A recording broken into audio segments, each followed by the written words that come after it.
All right, everybody. My guest is an actor who has played in a variety of movies, including Peacock, Herpes Boy, and Chisel, to name a few. He's also done a lot of shorts. So, without further ado, let me welcome to the show Paul Cram. How are you doing tonight? I am doing really great. Glad to be on the show and talking to you. So, tell me a little bit about your experience with acting. When did you get started? I got started pretty young, actually. I was doing a lot of plays and skits like at my local church when I was, in grade school and junior high and high school. And it kind of tumbled down from there, or kind of my interest built in it in junior high and high school. And I was like, I want to do this. I remember telling my mom when I was probably like 16, I was like, I want to be an actor. And to her credit, she sorry, I think I swallowed a bug there. I'm outside. And to her credit, she didn't try to tell me not to. She just was like, well, how are you going to do it? So I found my way to the local library, and I like read everything I could on what it takes to become an actor and get into it. And now I'm doing what I'm doing, I guess. That's fantastic, because I know there's a lot of parents out there that will either discourage their children or they'll just completely say, no, you're not doing it, which can kind of really put a kibosh on them. But, having your mom at least supporting you and giving you the ability to make it and saying, how are you going to do this, and helping plant it in your head allowed you to kind of take the reins of your career and figure out how to make it into something reality. And it's very important. Absolutely. It's very important for parents' support, I think, with anything, especially with a child. Oh yeah, no, and I loved it. I mean, I now that I'm older and looking back on it, I'm like, oh, she was kind of smart about it, because I think that flip can happen too, with especially when you're a teenager, where if a parent says no, you can't do this, then it kind of turns into that quest where it's like, I'm going to do it anyway, That's right. And so I think my mom was kind of smart, because she was just like, well, how are you going to do this? And started to make me kind of push my brain into the logic part of things and studying up on it. And and I appreciate that. And I can see the flip of it too. I can actually see where a lot of parents, especially for people going into the arts, musicians, actors, all that kind of stuff, painters, and It's tough. It's a tough industry, and I can see where parents and stuff, I can totally see where they would be concerned, because, if your child is like, I want to be a doctor, it's like, oh, well, I know that your future will probably be full of a lot of money and and stuff like that. So Right. yeah. I could see both sides of that a little bit, but my mom was probably pretty in tune with what I had going on, and she definitely supported me through it, and as did a lot of my other family members, my dad and stuff too. So I feel really fortunate and blessed in that way, because I have a lot of actor friends, in LA, New York, and just stuff where they didn't have the support of their family, and I can see where it's caused some rifts along the way. Oh, sure. And the funny thing about the industry in itself is that it is very hard to get into, and you're going to hear a lot of rejection. You're going to hear a lot of praise, but and I think the parents try to just they don't want their kid to go through that, and they don't want their kid to just be not able to do or make a living for themselves, because I'm sure they don't want to support their child their whole life. But honestly, I have really found that if you don't do what you're passionate about and that what you like to do, and you accept something else, that's great for a little while, but eventually you're going to leave, and you're not going to make the money, and you're not going to be as successful as you want to be. So, it's good to have, you can't just, okay, I'm going to go be an actor and not do any work and anything like that either. You got to have that second job. But oh, exactly. It's very important to do what you want to be in life, because that's how you're going to make your legacy. Yeah, I agree. I totally agree. And I it's funny, because I was having a conversation kind of similar to this just the other day, where it's not just in work, I guess in everything. I keep thinking about, it's like, what's the machine that you want to build, which is your life, and acting has been a big part of mine, and for some people, some of my friends too, growing up, like, they decided to have a big family, and I'm like, oh, that's awesome, that they chose that, and because sometimes it's hard to do everything. It's hard to have a family and have be an actor and be this and that and the other. So it's interesting. It's interesting, all the life Right. life choices that we make. And this conversation's interesting too. I don't. It's fun to see where all this goes. That's right. Now, what was the best part of acting for you? I mean, for some people, it's so many different things. You get to play somebody that you're not. You get to be in some type of like an alter ego. Some of it's just being able to perform in front of people. What is it for you? For me, I get so much satisfaction from being somebody else. And it's just fun to me. And I really enjoy, if I wasn't an actor, maybe I would be a psychologist or something too. I really enjoy like kind of getting into the mind frame of like what makes this person tick. Mm-hmm. What has shaped them, what has made them who they are, how do they move, how do they walk, how do they talk. I love all of that study that goes into that, and then kind of embodying that. So yeah, I dig it. Well, one of and the it gives me a chance. Sorry, I'm cutting you off, but it gives me a chance to really be somebody that I'm not.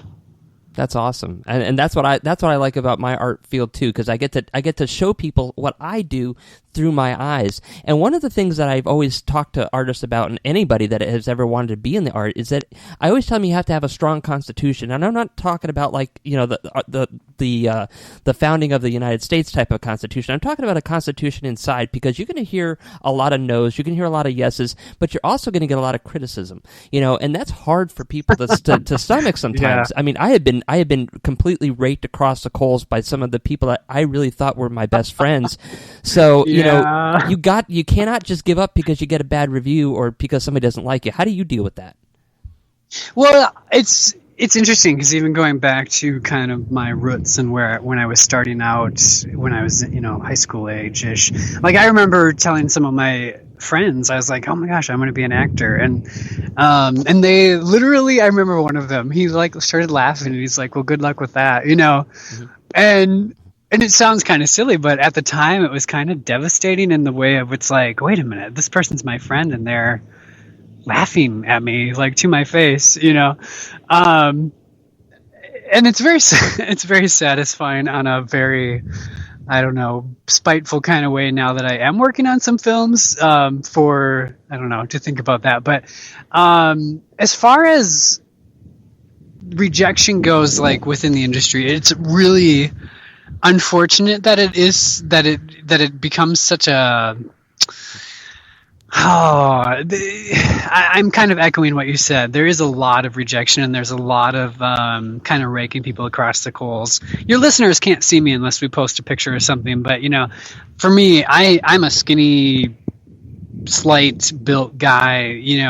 I'm almost 6 foot tall, but I have what I like to call like the 98-pound wimp body type. And I remember going into agents and having some of them just be like, dude, like if you would put on some muscle, then we could work with you. And I just remember being like, but I can't, like I can pound food until the cows come home and I'm still like, just, I'd have to do steroids or something, which, it's all those things where it's like, oh, if I was only somebody else, or if, and it's like, once I finally got to the point where I was like, you know what? No, I'm going to be.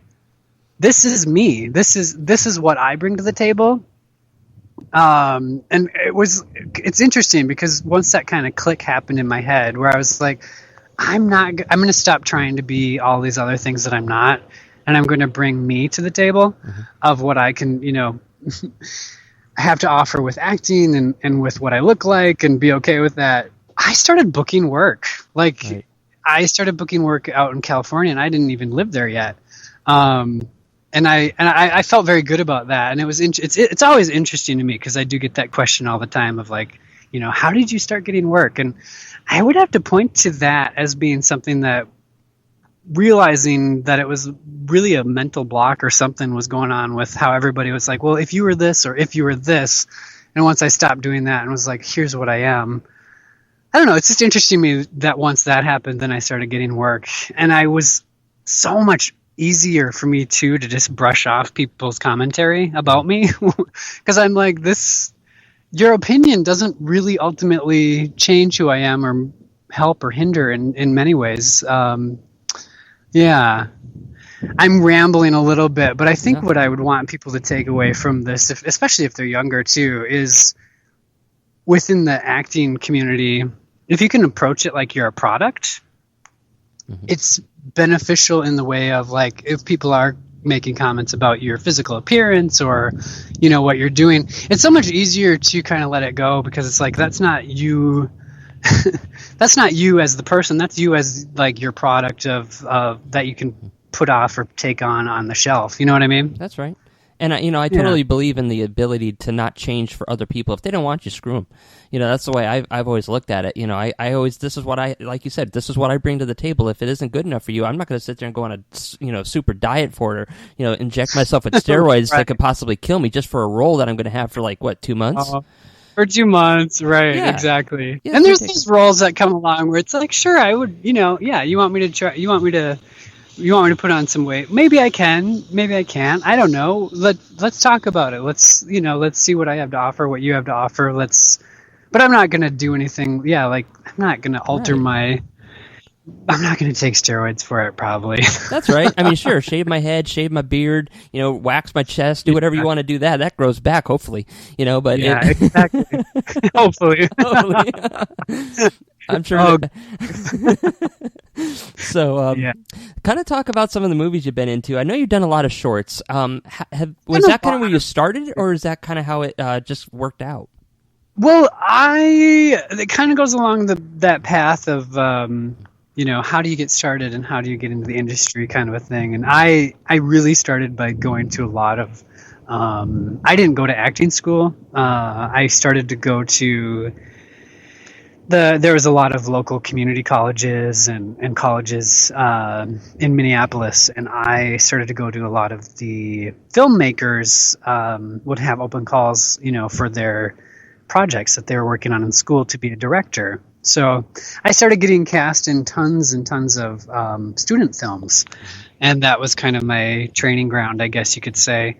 Literally, I have been in, I would have to say probably almost 100, if not more, student films, working with directors and students along the way, which is a great training ground because, student directors are willing to take chances that a lot of, mainstream commercial directors are not. Right. And it's also it's so exciting to work with students too because they don't have a lot of preset notions on how things are supposed to be, which can bite you in the butt too. It can not work and it can turn out bad. But they're usually experimenting with new technologies, new ways to tell stories.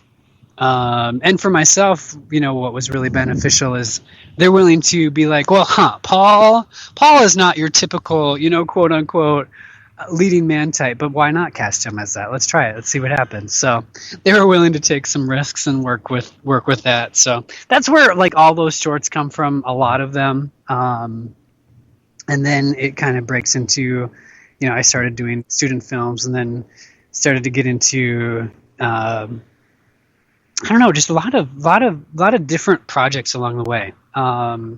I've fallen into doing a lot of like some more horror movies, which, it's funny because at first I didn't like them. Like I was like, I hate horror movies. But then after working on some of them and meeting some of the fans of horror movies, and looking at like the way that the stories are usually put together and the plots and stuff, I'm like, oh, these are really interesting. And it's been really fun. Yeah. Well, I love horror, and when I do my photography, I always have that type of a dark noir type of feel to it. But what I love about it is the costumes and the makeup that has to go into it. I mean, it's just so intricate, and it can be an extremely great piece of art just because of the fact that it's dark. And it gives, for me, that was always my freedom to go and do what I want to do and express myself a little bit more than just your typical, portrait shoot.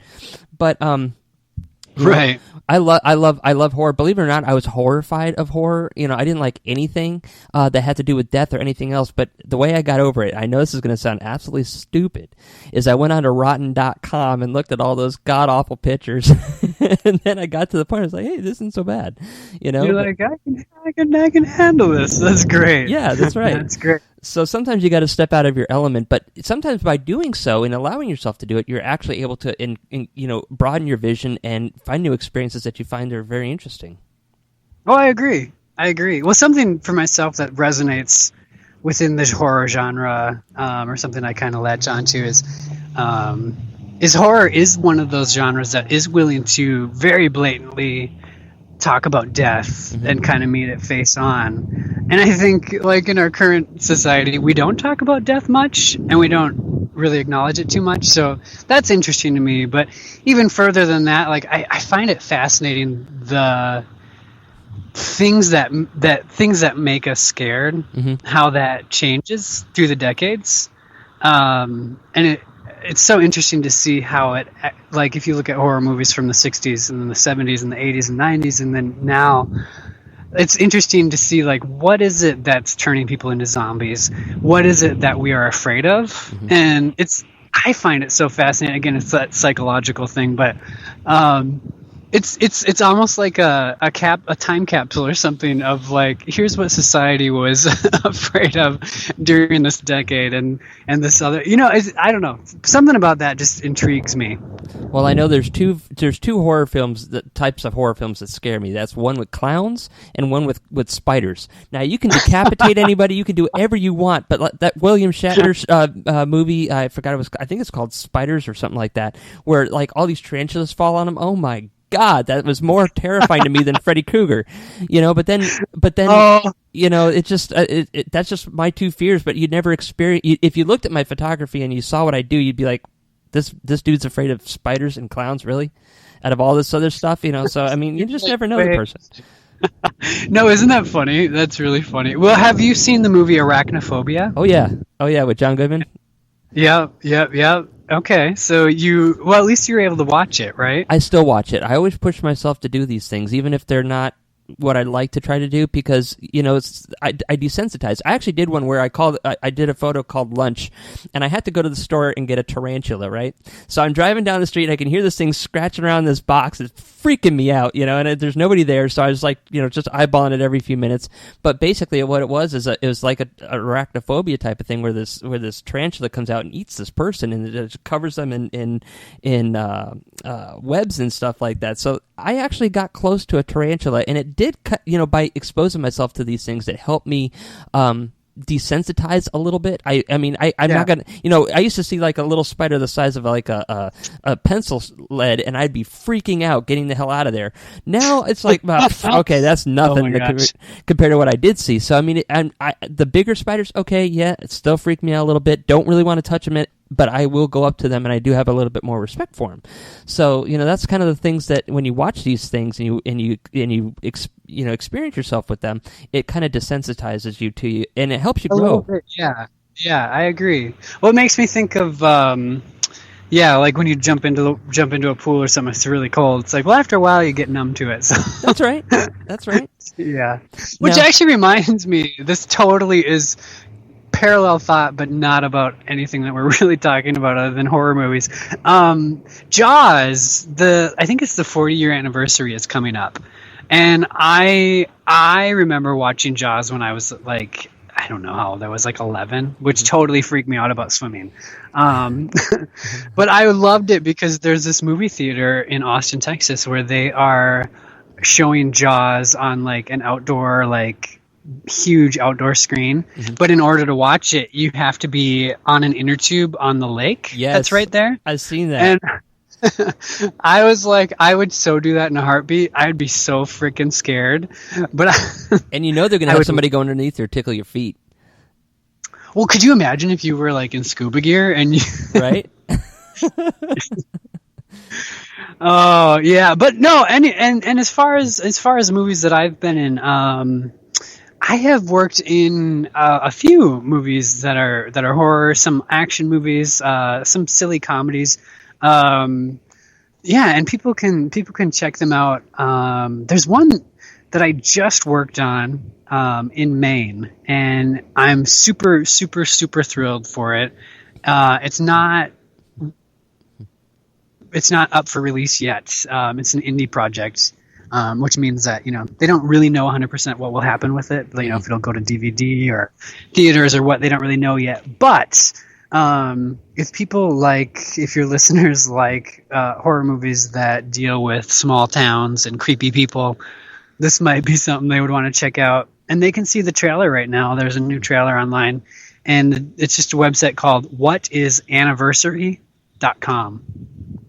And they will see me and some of the work that I get to do in it too. So if people like that kind of genre of horror movie, they might get a kick out of it. That's interesting. Well, we are on our last minute and a half, so tell everybody how they can get in touch with you, how they can book you for events or movies, or how they can see anything that you've done or purchase anything that you've done. Oh, excellent. Yeah. I would say the easiest way to starting point to get to like all that stuff is just to go to my website, which is paulcramactor.com. And from there you can get into like my social media sites, and you can see movie trailers and movie clips, and you can listen to some audiobook samples. I actually just started narrating some horror audiobooks and sci-fi audiobooks. So there's a whole bunch of stuff that people can find out if they're interested. Very good. Well, thank you so much for coming on. I had a blast talking horror stuff and talking your career and basically the industry in general. I mean, you're a lot of fun. Oh, absolutely. You as well. And looking forward to listening to more. And yeah, sounds great. Fantastic. All right, everybody. We are going to a commercial break right now. And when we come back, we're going to be hearing some music and some more commentary, so stay tuned.